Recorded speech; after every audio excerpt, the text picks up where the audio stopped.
নোয়াখালীর হাতিয়ায় নির্বাচন পরবর্তী সহিংসতায় ক্ষতিগ্রস্ত এলাকা পরিদর্শনে গিয়ে হামলার মুখে পড়েছেন সংসদ সদস্য হান্নান মাসুদ। এই ঘটনাকে কেন্দ্র করে তার সমর্থক ও বিরোধীদের মধ্যে সংঘর্ষ হয়েছে। এতে আহত হয়েছেন তার দুই সমর্থক। বুধবার দুপুর ১টার দিকে হাতিয়া উপজেলার চানন্দি ইউনিয়নের প্রকল্প বাজার এলাকায় এই ঘটনা ঘটে। সংঘর্ষের এক পর্যায়ে এমপি হান্নান মাসুদ ঘটনাস্থলে সড়কে অবস্থান নেন।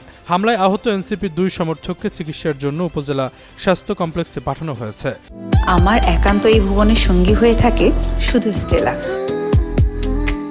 স্থানীয় সূত্রে জানা গেছে, নির্বাচন সহিংসতায় ক্ষতিগ্রস্ত সাধারণ মানুষের খোঁজ নিতে এলাকায় যান এমপি হান্নান মাসুদ। প্রকল্প বাজার পৌঁছালে দুর্বৃত্তরা তার গাড়ি বহরে হামলা চালায়। খবর ছড়িয়ে পড়লে তার সমর্থকদের সঙ্গে হামলাকারীদের সংঘর্ষ বেঁধে যায়। বর্তমানে উভয় পক্ষ সড়কের দুই পাশে অবস্থান নেওয়ায় এলাকায় চরম উত্তেজনা বিরাজ করছে। হান্নান মাসুদ বলেন, তিনি প্রকল্প বাজারে পরিদর্শনে গেলে বিলাল মাঝির নেতৃত্বে চিহ্নিত সন্ত্রাসীরা হামলা চালায়। হামলাকারীদের গ্রেপ্তার না করা পর্যন্ত তিনি অবস্থান ছাড়বেন না বলেও জানান। তার দাবি, ২০১৮ সালেও সাবেক এমপি ফজলুল আজিমের ওপর হামলার সঙ্গে জড়িত ছিলেন বিলাল মাঝি। হাতিয়া থানার ওসি সাইফুল আলম জানান, তিনি ঘটনাস্থলে উপস্থিত আছেন। আইনশৃঙ্খলা পরিস্থিতি স্বাভাবিক রাখতে পুলিশ কাজ করছে।